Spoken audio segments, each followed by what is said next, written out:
The British Home Office released its latest statistics showing that 1.5 million EU residents in the UK have already applied to the EU settlement scheme in order to get residency status after Brexit.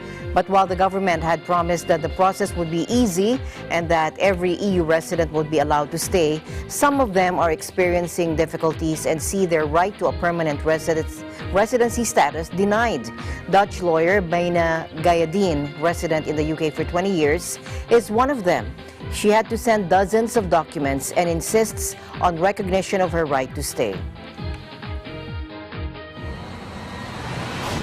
I went along with the system and provided 60 pages of bank statements and 5 years of council tax. Within 20 minutes, I got a message saying, "Thank you for your message. Your records are not sufficient to show you've been here for 5 years."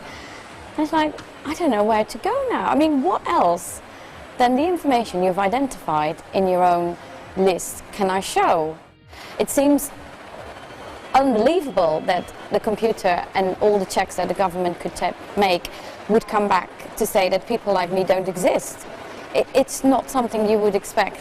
So there will be people who do not have national insurance number, children in care. I mean, there's lots of people who will end up with a denial when they ask for settled status. I live in a house with 4 people, my husband and 2 children, and I'm the one singled out, whereas I've lived here longer than my 10-year-old daughter. So why me, not her? Or, why me? And I felt kind of picked on, and it's like, well, I'm treated differently, even though as an EU citizen I should not be discriminated against. And I felt in a way discriminated because of the way I had to provide evidence that others do not have to provide.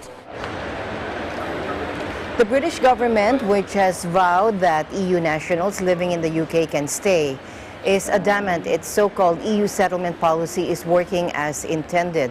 Brandon Lewis, an Interior Minister, said he was delighted with the scheme and pointed out his department was now processing over 20,000 applications a day. I'm delighted with the scheme. I mean, having over 1.5 million people now have processed that scheme in just about 6 months.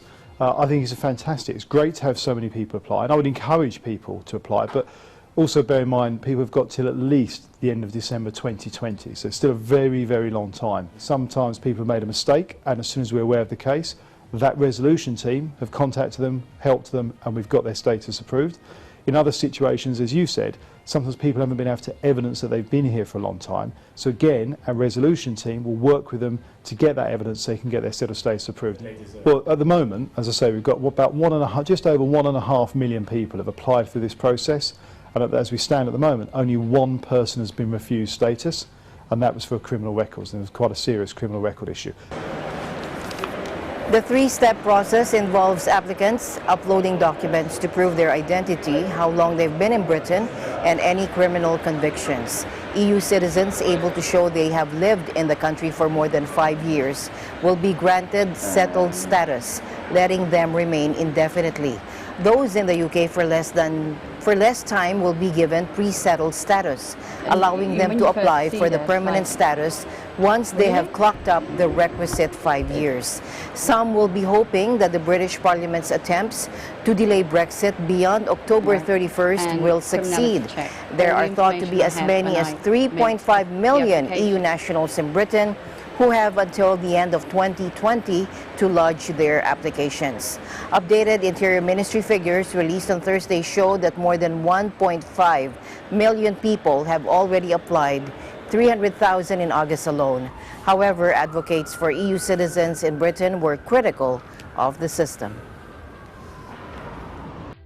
What concerns me looking at the figures is that, okay, almost 300,000 people applied last month, but from those people, a third, so almost 100,000, have their application in the backlog.